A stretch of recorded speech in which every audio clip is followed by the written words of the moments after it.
Manning is a journalist who stumbled into a strange world when she started asking questions about alternative energy sources and heard the story of an early 20th century inventor named Nikola Tesla. Tesla is almost a cult hero and an overlooked genius, and he has so many inventions that are at the basis of technologies that we have today. She went to a conference on Tesla and had a close encounter with a mysterious scientific researcher who became her deep throat, her Mr. X. He sent me a file of materials about the Bernard Eastlund patent. About a month ago, the U.S. Patent Office granted a patent to a Houston-based scientist, Dr. Bernard Eastlund, for an invention which Dr. Eastlund says could be used to change the weather. Dr. Eastlund says the invention could also be used to disrupt communications all over the world and might be used to destroy or deflect a missile attack. The Eastlund patents had the ring of the mad scientist aspect of Tesla. Tesla talked about this Tesla shield around the planet and talked about particle beam weaponry, something called a death ray. Death ray? Jean wasn't sure where all this was leading until Mr. X called again. And he said, the maniacs are actually going to do it up in Alaska. Mr. X's maniacs were in the U.S. Pentagon, and he was convinced they were conspiring to build Bernard Eastlund's Sky Zapper under the guise of a nice little research project deep in the Alaskan bush called HAARP.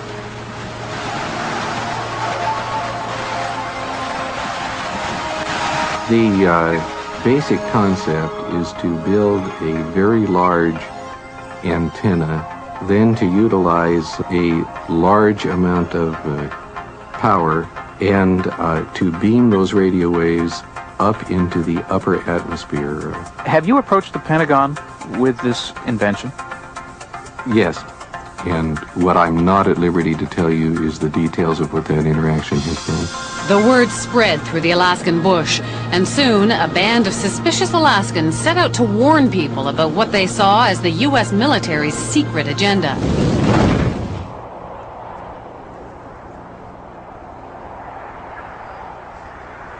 And what you have with HAARP is sort of the universal hammer for geophysical warfare. Nick Begich is the chief conspiracy theorist. So when did you know that you were onto something? I think as soon as I saw the references to Tesla's work, and when I read Bernard Eastlund's original patents, I realized that what we really had here in Alaska was a prototype for a ground-based Star Wars weapon system. HAARP is a non-classified project run not by Bernard Eastlund, but by the U.S. Army and Navy.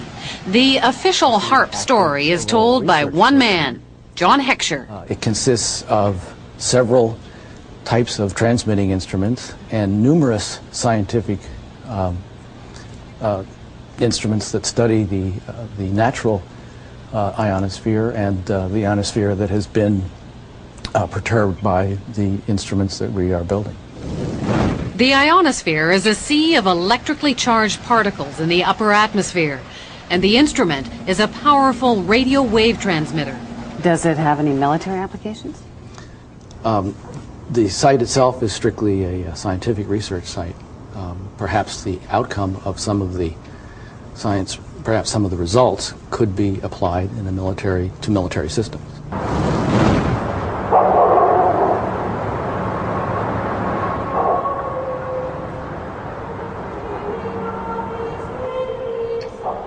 Just a little physics project?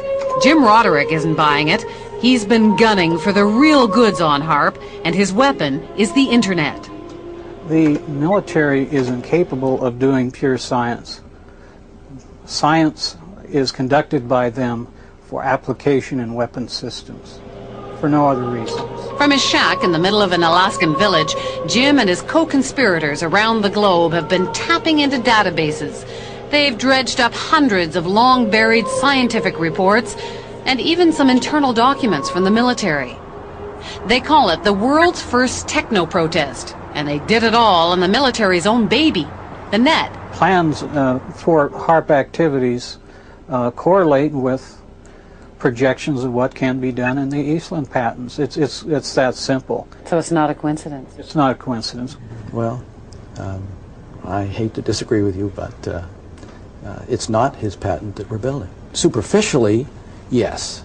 They send energy up into the ionosphere, but the Eastland patents require huge, prodigious, in fact, amounts of power, like 100 billion watts. Remember that number, 100 billion watts. You'll hear it again later.